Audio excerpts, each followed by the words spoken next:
Hello, I'm Kevin Lee, and I will be presenting prions, the misfolded proteins threatening global health, for my student speaker series at the Global Health Leaders Conference at Johns Hopkins University. So here's for a brief introduction. I'm a rising senior at Stephen F. Austin High School in Sugar Land, Texas, and my extracurriculars include president of Stephen F. Austin Science Olympiad, library manager of Best Bridge to Heart, a student-led nonprofit fundraising for child literacy, a member of National Honor Society, Mu Alpha Theta, and Technology Sioux Association, and I'm also an intern, a summer training program intern at the Gene Lab for High Schools program at NASA. And I've also participated in NASA's Texas High School Aerospace Scholars, as well as the Gamified Moonshot Experience.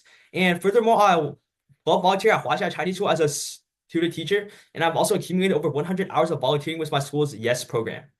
I have interests in aerospace engineering, mechanical engineering, and biology.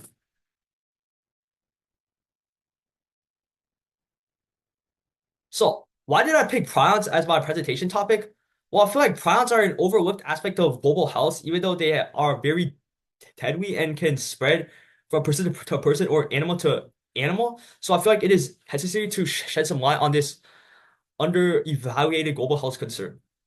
So what are prions? Well, prions are a mutated form of the human prion protein called PRPC, and the disease-causing form is called PRPSC, and it is a problem because the misfolded proteins are essentially infectious pathogens that can convert nearby healthy proteins into misfolded versions as well. And these aggregates of misfolded proteins can clump together and cause neural death and neurotoxicity, leading to a class of diseases called transmissible spongiform encephalopathies, which are characterized by a long incubation period followed by rapid symptom onset and death. As you can see from the graphic, here is the difference between a normal prion protein and a disease-causing form. From this table of select human and animal prion diseases, you can clearly see that they are all categorized by an incubation period of a year to several decades long, and the life expectancy after symptom onset is a few months up to a year, showing that they are always invariably fatal. So why are prions a concern to global health? Well, besides the fact that they cause neurodegenerative symptoms of brain shrinkage, leading to dementia-like conditions, they can be transmitted in three ways, making them hard to account for.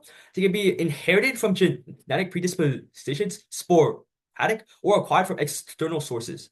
The Creutzfeldt-Jakob disease foundation estimates that sporadic Creutzfeldt-Jakob disease occurs for no apparent reason and makes up 85% of the total cases. They can also be spread from fecal, oral, aerosol, foodborne, or iatrogenetic pathways. Iatrogenetic means prion diseases arising from medical interventions such as contaminated surgical instruments, contaminated dural matter grafts, or contaminated human growth hormone.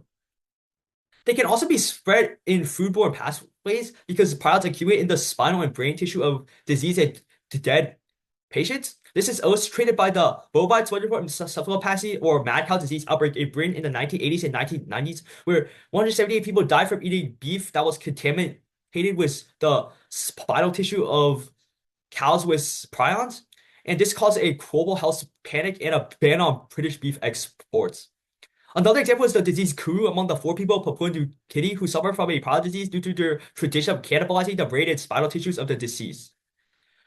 Prions are also extremely resistant to heat and radiation forms of degradation and can persist in the environments for long periods of times, especially when tissues contaminate the soil and vegetation. Furthermore, prion cases have been steadily rising from 1993 to 2020, so a multifaceted approach is needed to combat prion diseases.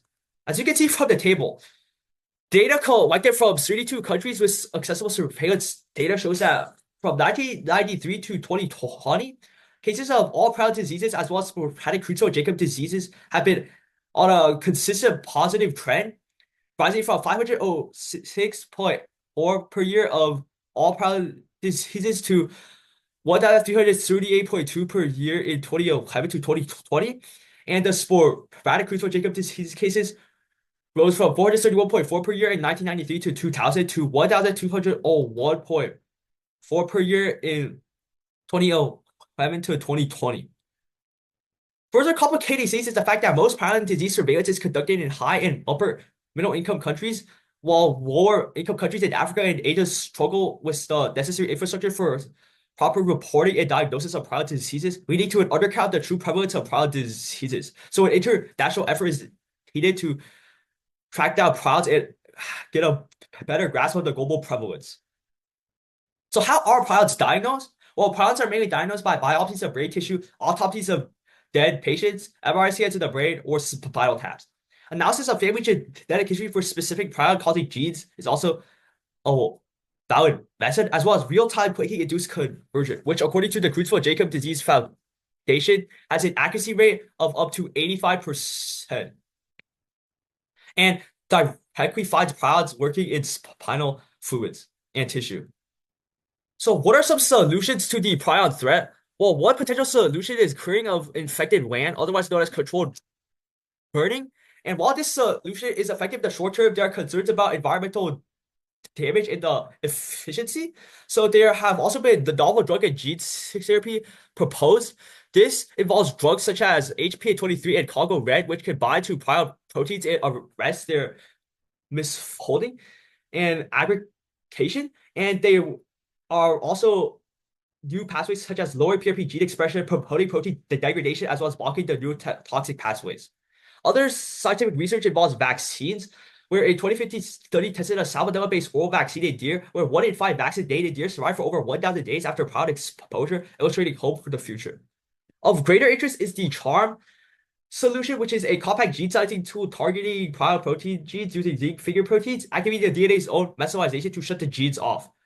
It reduces prion protein levels by up to 80% in tested mouse praise, which is probably the best hope for the future.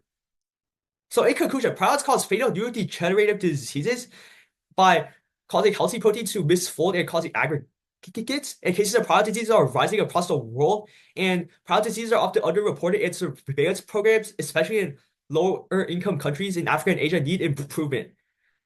While experimental cures are being developed, an urgent global effort is needed to combat prion diseases and get a true count of their prevalence.